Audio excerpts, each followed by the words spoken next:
Hello, I'm Joe Thompson, VA's Undersecretary for Benefits. The presentation you're about to see describes the history of veterans benefits and some major events throughout history that help shape our current veterans programs.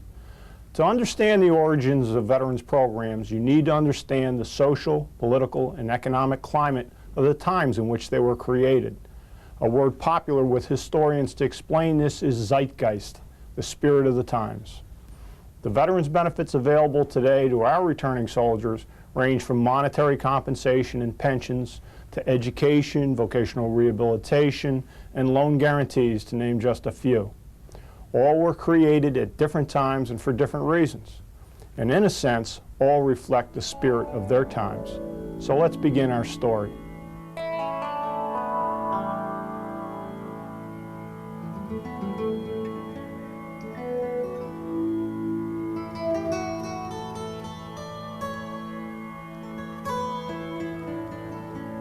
The forerunner of the current Home Loan Guarantee Program was probably created in ancient Egypt 50 centuries ago in 3000 BC. Pharaohs used to reward returning soldiers with plots of land, an idea that seems to be a constant for returning soldiers throughout history.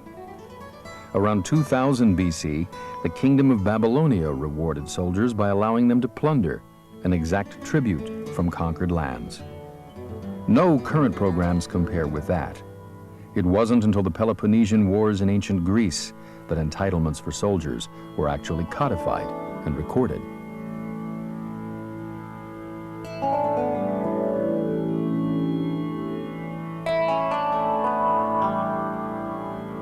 In Rome, around the time of Christ, a whole variety of veterans programs were created, some of which are remarkably similar to modern programs. For instance, the Romans created the first system of veterans preference by giving returning veterans municipal offices. They also granted citizenship to non-Roman soldiers who distinguished themselves in battle. Another Roman practice was to use headstones and markers to identify the graves of deceased veterans. Today you can find these ancient headstones in Italy with the inscription Missio Onesta, which means honorably discharged. The Romans also rewarded their soldiers with land. This poem summarizes the exploits of the Roman centurion Horatius, who guarded a bridge on the Tiber River. His reward? All the corn land that 2 oxen could plow in one day. For the first 4,000 years of recorded history, veterans' benefits were sporadic and dependent on the whim and goodwill of the ruler. If a ruler lost power or died, it was likely that the programs he created would come to an end as well. This practice began to change during the 16th century in England.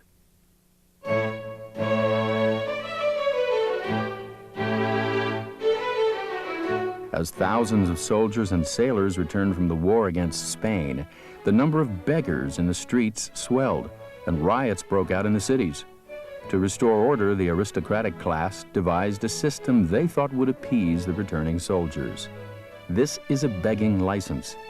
It was issued to William Brown, who was grievously wounded in battle. When he obtained this license, he was allowed to beg on the streets of London in order to pay doctor bills for his service-connected wounds. This license expired after only 12 months, so Bill Brown had to beg rather quickly. In 1593, recognizing the need for a better solution, the British Parliament passed a law called an Act for the Relief of Soldiers. It was the first time veterans had legal grounds for benefits in the modern era, and it shaped the thinking of the British colonists who were sailing to the New World.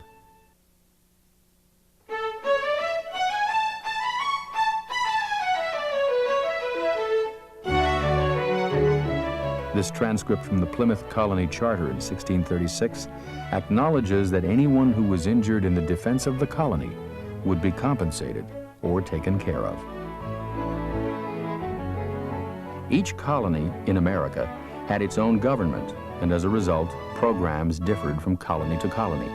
In the Massachusetts Bay Colony, for example, recruits were protected from lawsuits and taxes, reminiscent of what was done during Desert Storm when the Soldiers and Sailors Civil Relief Act was invoked. It, too, protected recruits from financial hardship while they were on active duty. South Carolina had a very unique program. Indentured servants and slaves were drafted into the militia, and if they distinguished themselves by killing or capturing the enemy, they were given their freedom. If they distinguished themselves in other ways, then on the anniversary of that encounter, they were given the day off and a new suit of clothes. Pennsylvania was governed by Quakers, who were pacifists and had no militia. Subsequently, they had no programs for veterans. But there was an event that united all the colonies in their approach to veterans programs, and that event was the Revolutionary War.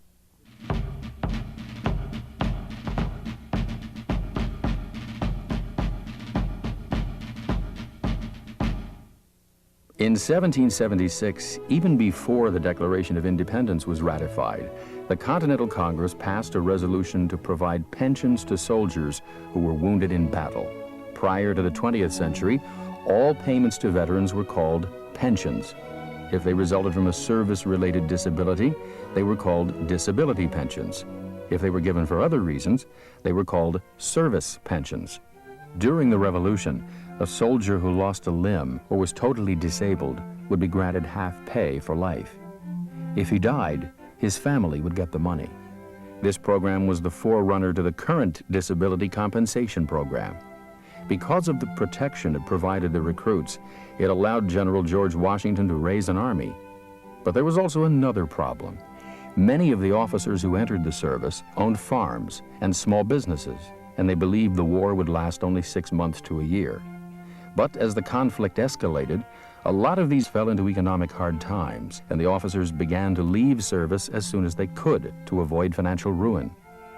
As a retention incentive, the Continental Congress passed a measure which stated that any officer who remained in service for the duration of the conflict would be given half pay for 7 years following the cessation of hostilities. Unfortunately, when the war ended, these veterans were paid with something called commutation certificates, which were only worth a small fraction of their face value.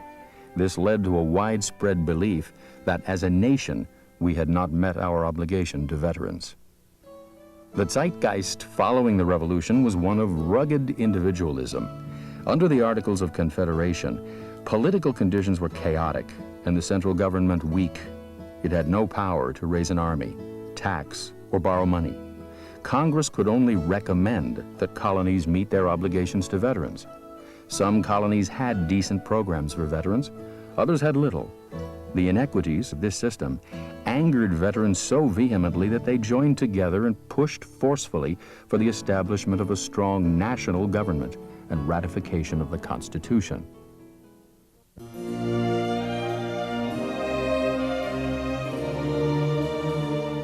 After the Constitution was ratified, Congress enacted the Invalid Pension Act of 1792, our nation's first program to help veterans for injuries incurred in service.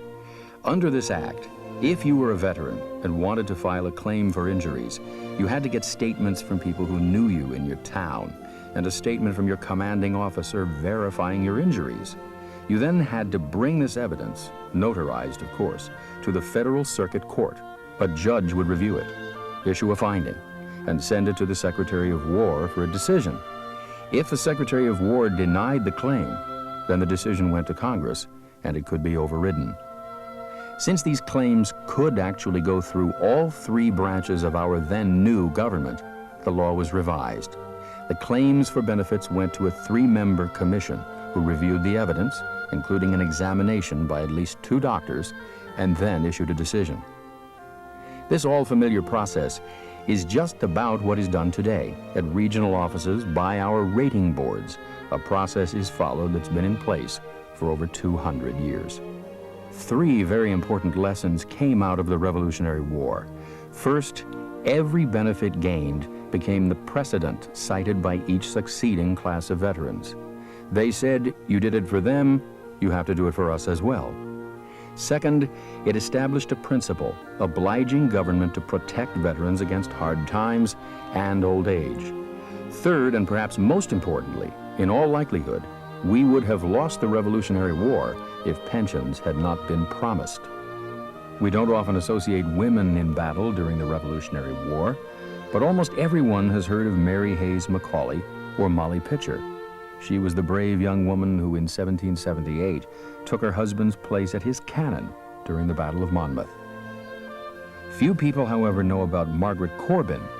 She was with her husband when the Patriots defended Fort Washington on Manhattan Island in November of 1776. When John Corbin was killed during the battle, Margaret took up the artillery post and continued to defend the fort.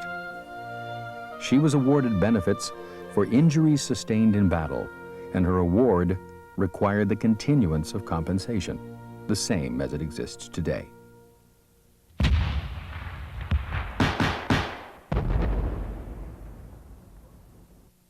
By the time the War of 1812 ended, Congress was a bit leery about creating new programs for veterans, so veterans of that conflict had to wait until 1871, 59 years after the war, for their pension benefits. The life expectancy at the time was only around age 40, so there were very few veterans who actually received a pension. In 1818, there was a budget surplus. As you recall, following the Revolutionary War, veterans were paid in worthless commutation certificates. Consequently, most people felt that a good way to use the budget surplus was to take care of the neglected Revolutionary War soldiers. As a result, Congress passed the Service Pension Act. It stated that any Revolutionary War veteran who claimed poverty would be paid a pension even without a disability. Pension rolls grew eightfold, far beyond expectations. The result was huge public outcry and widespread suspicion of fraud. To address this outcry, a law was passed requiring veterans to submit a notarized statement of all their income and assets. The total net worth of this veteran was $12.59 and qualified him for a pension. Virtually the same process is used in administering the current pension program. Today they're called eligibility verification reports.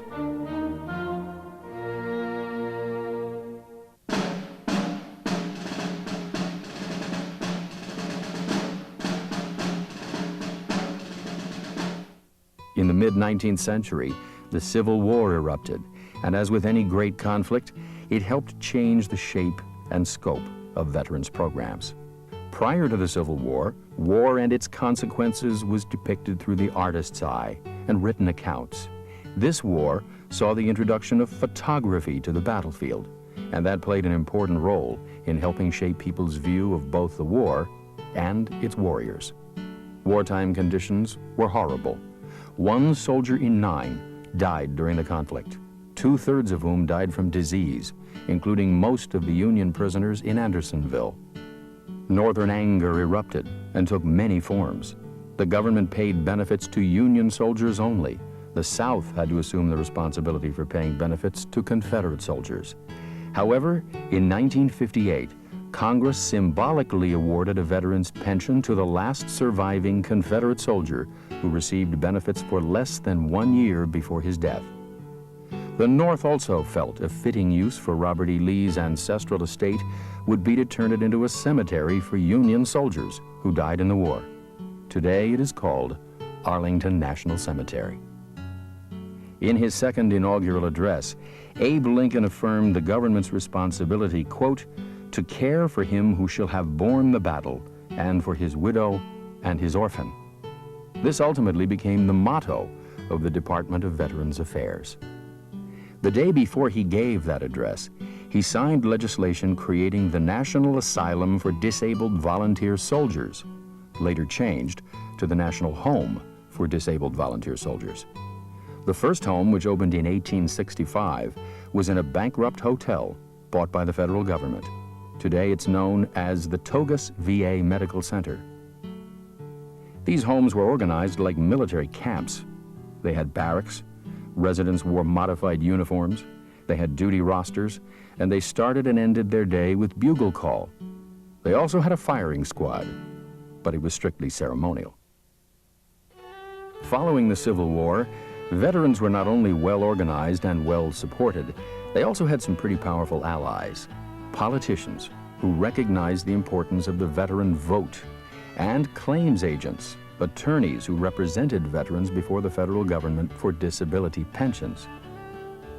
These scenes of the Grand Army of the Republic marching in a parade were shot by Thomas Edison shortly after he invented the motion picture camera in 1896. This was a very common scene in America at the turn of the century. At the time, the political landscape was rampant with veterans and their causes. The majority of the national legislature and 5 of the 6 presidents after the Civil War were Civil War veterans. If a veteran went into the Bureau of Pensions, he was told that if he expected to get a pension, he'd have to vote Republican. In the 49th Congress, which ran from 1885 to 1887, over half of all legislation introduced involved veterans' pensions. In fact, by 1890, 34% of the entire federal budget went towards veterans' pensions. Veterans Affairs thoroughly dominated the national scene. The programs that were created for veterans after the Civil War followed the standard pattern: service-connected disability pensions first, survivors' benefits second. Then began a whole host of additional programs.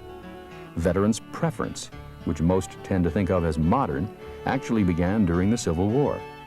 The Aid and Attendance Program was created. Veterans who were too seriously hurt to take care of their own daily living needs were given an additional monthly allowance to hire outside help. The government began to compensate veterans who had disabilities arising from disease and to pay compensation based on the degree of the disability. A limit was also placed on how much an attorney could collect for helping a veteran with his claim. Some were taking advantage of them, so Congress put a $5 limit on the fee they could collect. They later raised that to $10, and that was the law of the land until 1989. States, counties, and cities also created their own programs.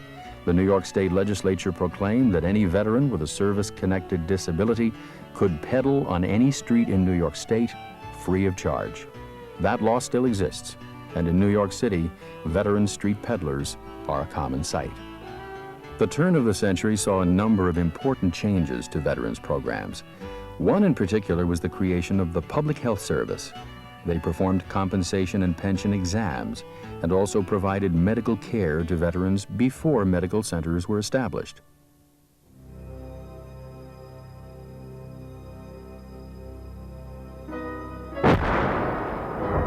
The sinking of the battleship Maine found America embroiled in the Spanish-American War.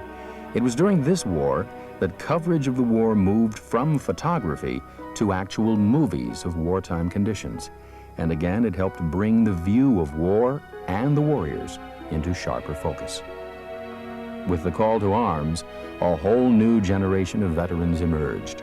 These veterans, whose fathers had fought in the Civil War, later formed the United Spanish War Veterans Service Organization and managed to secure the same set of benefits that their fathers had available to them.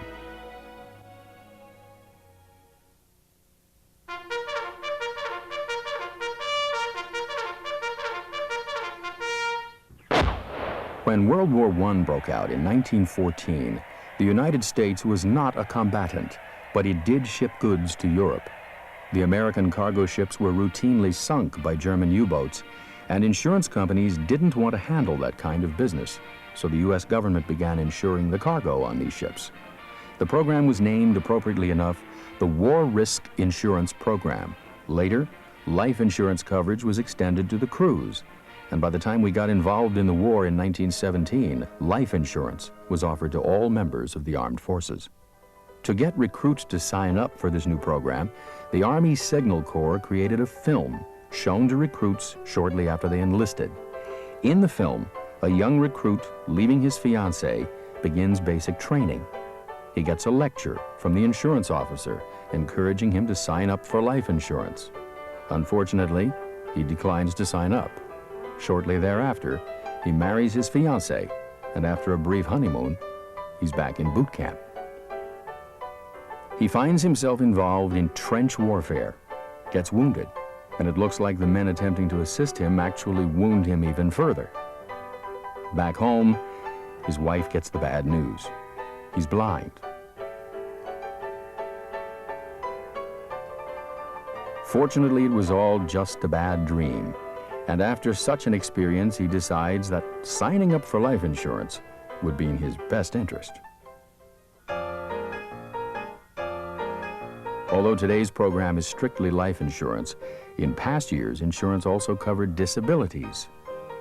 The First World War also saw the creation of the Bureau of Vocational Education to help rehabilitate disabled veterans. At first, the program tried to retrain disabled soldiers for in-service jobs. This soon became simply a way to warehouse people with very serious disabilities. The only jobs they were taught were very menial ones. Within 1 year, Congress abolished it and replaced it with a program in which disabled soldiers were discharged and then offered training as veterans. It was much more successful, and one reason for that success was a veteran could not draw disability compensation unless he was enrolled in a vocational rehabilitation program.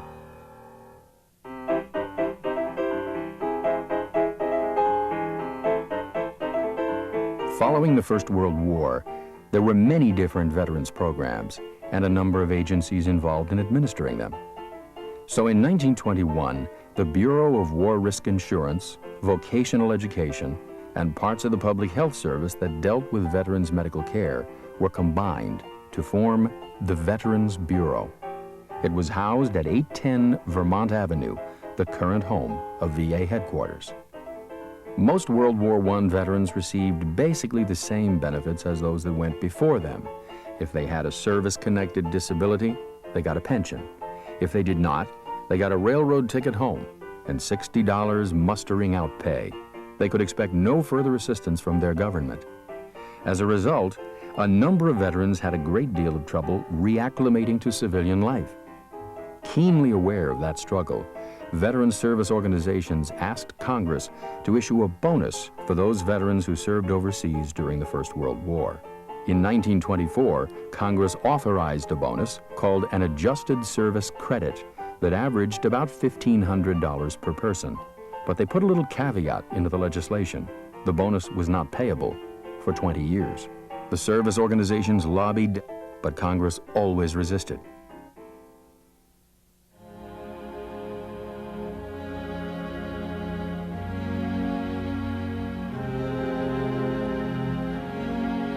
In 1932, at the height of the Great Depression, 5 veterans from the state of Oregon decided to take matters into their own hands to try to convince Congress to pay the bonus.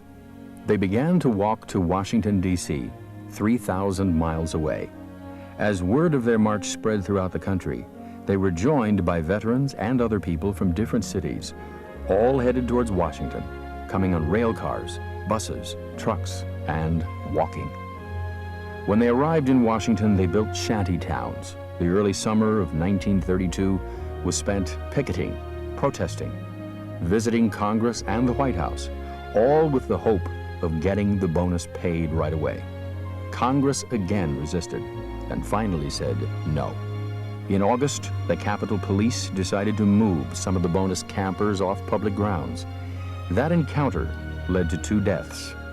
As a result, President Hoover asked that the Army be brought in to remove the veterans. The Army Chief of Staff, Douglas MacArthur, and his chief aide, Dwight D. Eisenhower, drew up a plan to remove the campers from federal property. And so they're being forced out of their shacks by smoke bombs and tear gas hurled by the troops who have been called out by the President of the United States. Mr. Hoover doesn't blame the veterans entirely. He claims that the disorder and defiance were caused by foreign reds and a large criminal element in the ranks of the veterans. It's a spectacle unparalleled in the history of the country, a day of bloodshed and riot, reminiscent of actual conditions in France in 17. Here is a slightly different account written the same year. As some 800 troops, under the command of Major George S. Patton, with bayonets fixed and a handful of light tanks approached the disputed area, they were greeted by cheers from the veterans and several thousand spectators. Cheers turned to chaos as cavalrymen rode into the crowd with sabers drawn. Infantrymen hurled tear gas bombs, and men and women were trampled and choked. Scattering veterans and spectators alike, the troops crossed the bridge to the Anacostia Flats, where some veterans had already set their shacks afire, and completed the destruction. The night sky glowed with flames in our nation's capital, and the bonus army was in full retreat. A challenge to the authority of the United States government has been met swiftly and firmly, President Hoover declared. A VA study of the Bonus Army found that despite the newsreel commentators' remarks about foreign reds and a large criminal element in the ranks of the veterans, 94% of the people living in those shacks were either veterans or their family members. And ironically, a gentleman in that Bonus Army was one Joseph Angelino, who had won the Distinguished Service Cross in the First World War for saving the life of Lieutenant George S. Patton.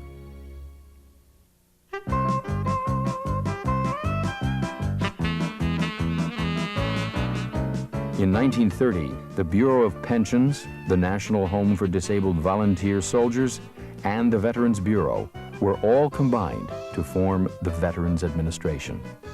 Things were relatively quiet for the new agency in the first few years, but this changed dramatically when in 1933, Franklin Delano Roosevelt was elected President of the United States.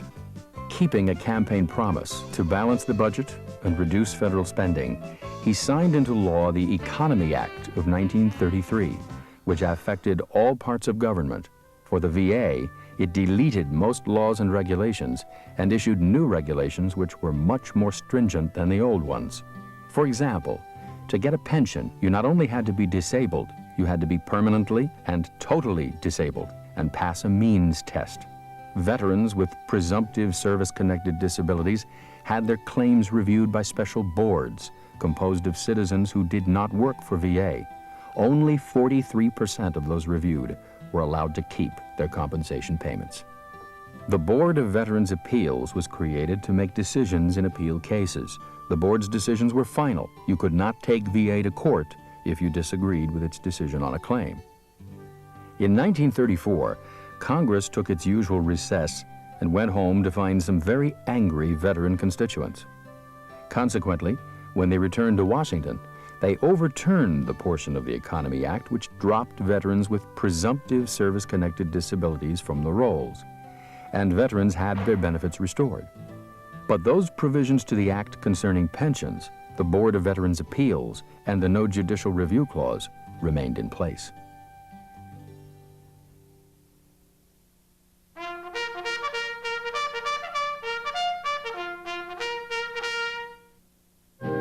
At the outbreak of World War II, the programs created for World War I veterans, disability compensation, pension, vocational rehabilitation, and insurance were still in place. By 1943, with the end of the war in sight, there was great concern about how the U.S. would deal with the 16 million servicemen and women who were going to return from the war. Just how do you bring them back into an economy already weakened by the Depression? How do you find jobs for them? How do you find them a place to live? With the disaster that had befallen the Bonus Army a decade earlier still fresh on everyone's mind, there was good reason to worry. If we had that much trouble readjusting 4 million soldiers back into society, then how do you deal with 4 times that number? A number of proposals were discussed, but one gentleman is credited for compiling and writing them into a single proposal. His name is Harry Colmary, and he worked for the American Legion. Harry Colmary sat one night in the Mayflower Hotel in Washington, D.C., and wrote in longhand a proposal which the American Legion and other, but not all, veterans service organizations accepted. After a 6-month media blitz, the Serviceman's Readjustment Act of 1944, better known as the GI Bill of Rights, became the law of the land.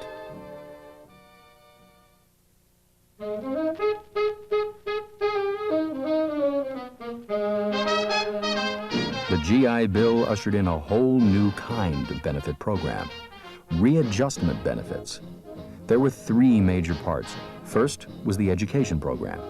Since there were no jobs available for returning soldiers, they were encouraged to return to school, with the government paying tuition and a monthly living allowance. Many veterans had had their education interrupted, so it was a natural transition. The second program in the original bill was Home Loan Guarantee. The intention was to help veterans get settled into homes within their communities. They had not saved a lot of money on soldiers' pay, so the government decided to help them buy their own homes. They did this by guaranteeing a loan so that a veteran could purchase a home without a down payment. The program was very successful, particularly in post-World War II, when housing shortages were typical throughout the United States. The third plank of the GI Bill was a program called the 5220 Club, which gave veterans 52 weeks of unemployment benefits at $20 a week. There was fear of abuse in this program, but the average veteran drew benefits for only 17 weeks. One of the most interesting effects of the GI Bill rose out of the potato fields in Long Island, New York. It was there that a former Navy Seabee by the name of William Levitt decided he could build homes for returning servicemen at an affordable price. You could buy one of these new homes in Levittown, New York, for the sum of $62 a month. Levitt's dream revolutionized housing not only in New York, but throughout the United States. The GI Bill has been called one of the most significant pieces of legislation in the history of this country. Before the Second World War, the average person did not dream of owning their own home or attending college. But the GI Bill changed all of that, not just for veterans, but for all Americans. It shaped the American dream. On June 12, 1948, President Harry S. Truman signed into law the Women's Armed Services Integration Act. This act broadened the scope of veterans' benefits by giving women permanent status in the armed forces. No longer would special women's components be formed during military emergencies for the duration only. Women in all the services became permanent members of the regular armed forces and reserves, subject to military authority and regulations, and entitled to veterans' benefits.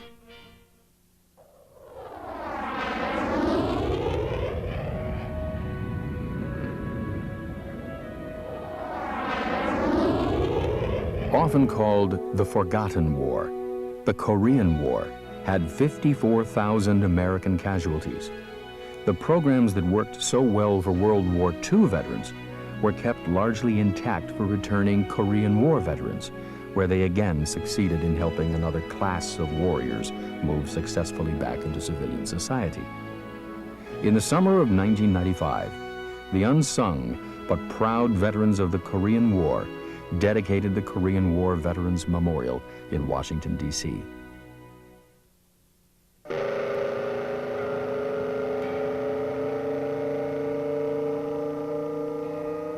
It was only natural to think that when America became embroiled in the Vietnam War, that those same programs would work equally well for this new generation of veterans. But this was a different group, with very different circumstances. In World War II, the average soldier was 26 years old. In Vietnam, 19. Many more severely wounded soldiers returned from the battlefield because advanced medical technology allowed them to survive. Moves in and out of the combat zones were different. In earlier years, soldiers would board troop ships and spend up to 30 days moving in and out of combat. In Vietnam, soldiers flew in and out of combat zones by jet. You could be in the jungle one day and on the streets of your hometown 2 days later. Hardly time to decompress and absorb the meaning of your experiences. There was also widespread mistrust of government, and given the controversial and unpopular nature of the war, doubts about the wisdom of risking one's life in its pursuit. The popular image of the Vietnam veteran was the walking time bomb. The movie character Rambo exemplified this. Tense, graphic media coverage of the war also helped shape people's view of the warrior. Returning home, these veterans were usually greeted with apathy or embarrassed silence. No ticker tape parades for these soldiers. They were not returning heroes. Consequently, the readjustment of Vietnam veterans became not only an economic problem, but a psychological one as well. Although the benefit programs in place worked well for most Vietnam veterans, there was still a significant minority who needed more. They mistrusted the government and did not come to the VA for help, so special outreach programs had to be created. Vet centers were opened where veterans could be treated for their psychological problems in a more comfortable setting. If World War II was the best example of government anticipating the needs of returning soldiers, Vietnam fell well short of that example. The 70s and 80s brought great changes to the VA. In 1973, the National Cemetery Service moved from the Department of the Army to VA. And in 1989, VA was raised to a cabinet-level agency, the Department of Veterans Affairs. Today, America has the most comprehensive and generous veterans programs in the world. Each one, as it's been created and developed, is a classic example of how public policy is formed in a democracy. The programs have stood the test of time and reflect the will of the American people. If it's an essential feature of human nature that most people want to be part of something bigger than themselves, then those of us who work in the Department of Veterans Affairs are fortunate to be part of an organization grounded in the history of a country which has sacrificed so much for the finest of human principles.